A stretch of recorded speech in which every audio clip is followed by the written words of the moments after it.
தான் எதிரிகள் யாருன்னு சொல்லிட்டு களத்துக்கு வந்திருக்கிறோம். அதனால அவங்கள மட்டும் தான் எதிர்ப்போம்.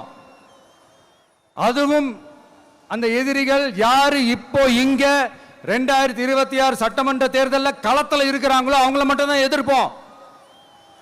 சும்மா களத்திலே இல்லாதவங்களையும், களத்துக்கும் அவங்களுக்கும் சம்பந்தமே இல்லாதவங்களையும் எதிர்க்கிற ஐடியாலாம் இல்ல பாஸ். நீங்க கேட்கிறீங்கன்றதுக்காக எல்லாம் எதிர்த்துட்டு இருக்க முடியாது பாஸ். களத்திலே இல்லாத கட்சி பாஸ், நீங்க களத்திலே இல்ல பாஸ். இரு தமிழ்நாட்டு அரசியல் களத்தில் மட்டுமல்ல, தமிழ்நாட்டில் 2010 2025 இந்த தூய்மை பணியாளர் போராட்டம் வரைக்கும் எல்லா களத்திலும் என்ற ஒரே தலைவன் நம்முடைய அண்ணன் செந்தமிழன் சீமான் மட்டும்தான்.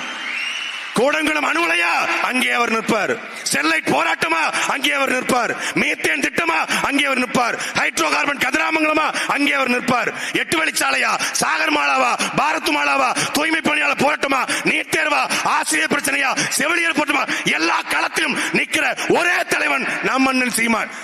இந்த எந்த களத்துக்கும் வராம ஜல்லிக்கட்டு களத்துல மூஞ்ச மூடிக்கிட்டு கொல்லக்கூட்ட தலைவர் மாதிரி வந்துட்டு போறவன் தான் சொல்றான் நம்மள களத்தில் இல்லைங்கிறான். பாஸ் நீ எந்த களத்துல பாஸ் நீங்க நிக்கிறீங்க? நாங்க களத்துல இல்ல பாஸ், ஆடியோ லாஞ்சில நிக்கிறோம். அவர்கள் நம்மளை கேள்வி கேட்கிறான்.